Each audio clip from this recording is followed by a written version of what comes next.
Face here. Treat it. Kinyat. Excellent.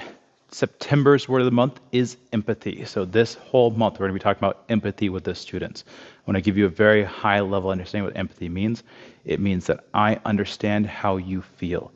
The sign I'll be teaching the kids for this, that comes from an online ASL dictionary. We start by making a little S shape. We put the S shape by our heart, when the hand pops up. Sign language, this is understand. So you'd ask, do you understand? So in sign language, this is heart, understand. And that's, I think, really gets across the definition better than I understand how you feel, which is one of the reasons we do these hand signs to the kids. So they have that different level of understanding of what the word empathy means. Now, empathy is a more of a less common, more esoteric word than sympathy.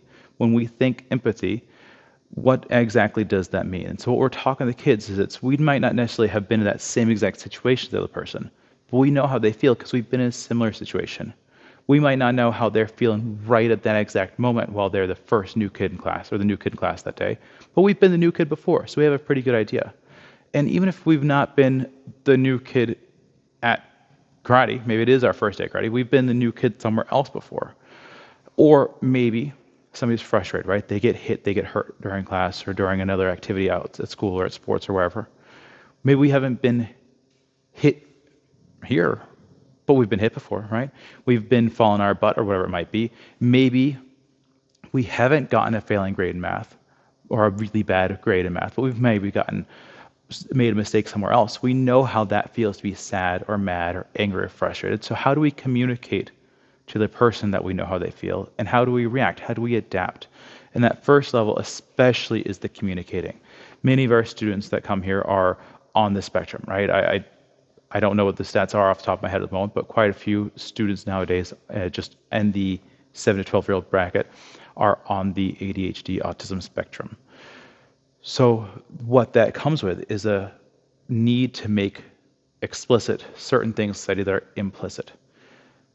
The reading of emotions emotions are not read the same way by ADHD students as by other students. And again, I'm trying to be as precise with my words as possible. I don't want to misspeak with this, and I'm still going to end up misspeaking on some level, I'm sure.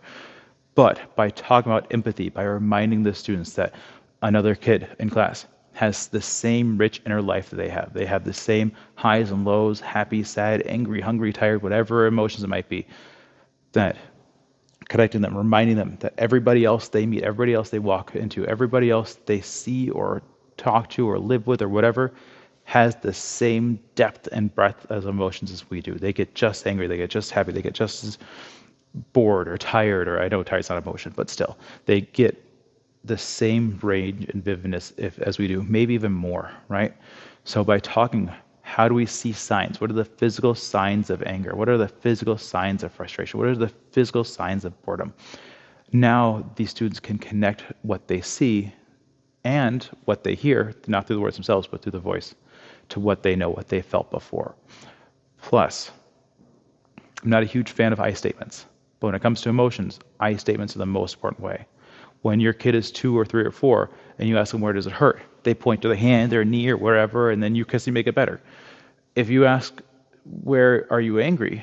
I can't point to my knee. I can't point to my shoulder. I have to point here, right? I have to, in the heart is where the anger is. And how do we communicate that? How do we talk about these inner feelings in our head or heart that we can't quite see or feel? We can't quite see, can't physically feel. By giving the kids words in the form of these I statements, they're now better able to express these inner feelings, inner thoughts. So we're going to see as we go through the month of September, we're going to talk about the visible outside signs from other kids, other people, how we can look at the face or hear the word choice or hear how the words are said to know what emotions they're feeling.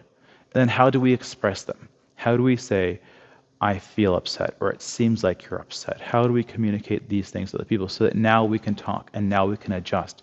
And then what adjustments need to be made, right? If your 2-year-old is mad, you're not going to suddenly buy them ice cream, right? You're going to let them be mad because that's what they need to be. If a student's brother or sister is sad because the puppy died, we're not going to try and fix that. We're going to let them deal with the emotions, right? We're going to let them work through it. If it's something we did wrong, that's where we'll see a little bit of how we talk about the apologetic word block, how we own up to our mistakes, how we attempt to make those mistakes better. how we attempt to fix the situation. So like I said, the word of the month for today, for this month, for September, is empathy, not sympathy, almost said it wrong, is empathy. And it means, I know how you feel. Face here, chiriot. Kenya